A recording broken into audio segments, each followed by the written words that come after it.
안녕하세요. 김씨복덕방TV 김소장입니다. 이번 영상은 실무 강의보다는 공인중개사 자격증을 준비하고자 하는 분들에게 약 10년 이상의 경험을 바탕으로 제가 조언을 좀 드리고자 합니다. 이번 영상 주제 공인중개사 공부 섣불리 하지 마세요 라는 주제로 말씀을 좀 드릴까 합니다. 먼저 지금 힘들게 공부를 하고 계신 분들이나 계획 중이신 분들 한번 보시면 좋을 것 같습니다. 공인중개사 시험이 엄청 어려운 시험은 아닙니다. 하지만 공부를 하지 않으면 절대로 붙을 수 없는 시험입니다. 왜냐하면 공인중개사 시험은 공부 분량이 상당히 많은 시험입니다. 공인중개사 교재 모델이신 모 개그맨 분도 자신의 유튜브에서 공부 분량이 많아 상당히 힘든 시험이라고 강조를 하십니다. 그분은 국내 유명 대학 출신이시죠. 그런 분들에게도 공인중개사 시험은 만만한 시험은 아닙니다. 한마디로 공인중개사 자격증을 따기 위해선 많은 경제적 시간적 투자가 필요합니다. 제2의 직업을 꿈꾸면서 직장을 다니시면서 공부를 하시는 분들이나 육아를 하시면서 시간을 쪼개서 공부를 하시는 분들은 일반 분들보다 더 힘든 과정입니다. 물론 조금만 공부하고 합격했다고 하시는 분들도 계시나 그런 분들은 정말 소수에 해당될 겁니다. 대부분의 분들은 정말 힘들게 공부하십니다. 저 역시 그랬고요. 그런데 제가 말씀드리고 싶은 것은 공인중개사 자격증을 따는 게 끝이 아니란 말입니다. 공인중개사는 대부분 자영업이거나 프리랜서입니다. 쉽게 말하면 내가 일을 해서 돈을 만들어내야 하는 직업입니다. 누군가 일을 한다고 회사처럼 돈을 주는 직업이 아니란 뜻입니다. 물론 아파트 단지 위주의 고정급여가 있는 사무소도 있지만 그 고정급도 교통비 수준의 미미한 수준이며 아마 계약 성과에 따라 성과급이 지급되는 시스템일 겁니다. 또 월급을 주는 법인 회사가 있다는데 그것은 대부분 기획부동산, 즉 회사 땅을 팔기 위한 다단계 회사에 불과한 경우가 많습니다. 고정급여도 보장되지 않은 채로 실무에 오면 자격증 공부와는 별개로 실무에 대한 블로그 등의 각종 매체 마케팅 또는 물건 확보, 또 실무에 적용되는 법리 등에 대한 공부가 계속 필요합니다. 요즘 마케팅이 중요하기 때문에 컴퓨터도 어느 정도 다룰 줄 알아야 하고요. 그리고 법도 계속 바뀌기 때문에 필연적으로 관련 공부를 계속 하게 됩니다. 우리가 회사에 소속돼서 어떤 부서에 배치가 되면 그 부서의 일만 관장하면 되지만 공인중개사든 대표자든 아니면 사무소에 소속된 소속 공인중개사든 물건 접수부터 마케팅, 판매까지 직접 다 해야 하는 직업이라 볼 수가 있습니다. 예를 들어 아파트 단지 부동산 같은 경우는 다를지 몰라도 만약 건물 손님이 있다고 하면 고객이 원하는 건물을 찾기 위한 발품과 노력이 필요할 거고요. 단독주택과 토지 모두 마찬가지입니다. 가만히 사무소에 있는다고 해서 고객이 원하는 물건이 접수가 막 들어오는 게 아니란 말입니다. 길 다니다 보면 부동산 물건 팔기 위한 전단지 많이 보셨죠?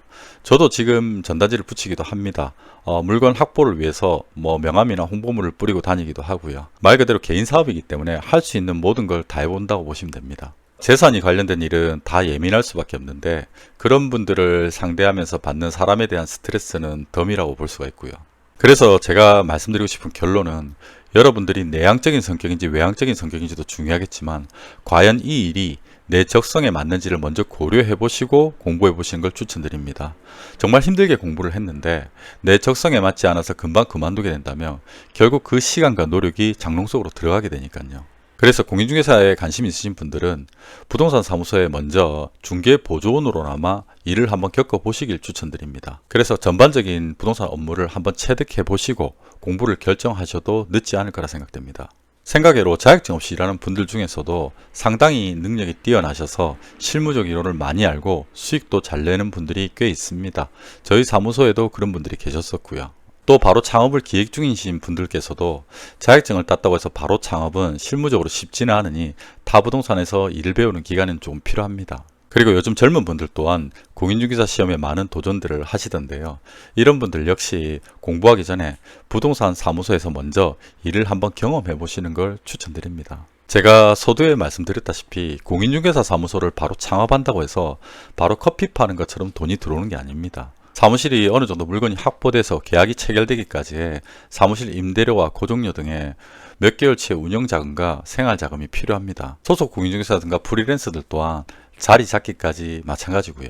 그래서 저는 당장 월 수입이 필요한 가장이나 그런 분들은 저희 사무소 면접에서도 신중히 고민해보고 판단해보라고 늘 말씀드립니다. 수입 또한 규모가 있는 계약 한 건으로 수수료가 일반 직장인들의 급여보다 상당히 높은 경우도 많긴 합니다만 공인중개사 수입은 1년을 평균으로 잡아야 합니다. 한 번에 많은 수익을 내는 경우도 있으나 또 한편으로는 정부 정책이나 경기 영향을 많이 받기 때문에 이런저런 부분들을 현장에서 직접 한번 겪어보고 적성에 맞고 자신이 있다면 그때 공인중개사 시험에 도전하셔도 늦지 않다고 생각됩니다. 또 현장 실무를 하다가 공인중개사 시험에 도전하신다면 이해도도 빠르고 합격률도 더욱 높다고 생각됩니다. 너무 안 좋은 얘기만 하게 된 것 같은데요.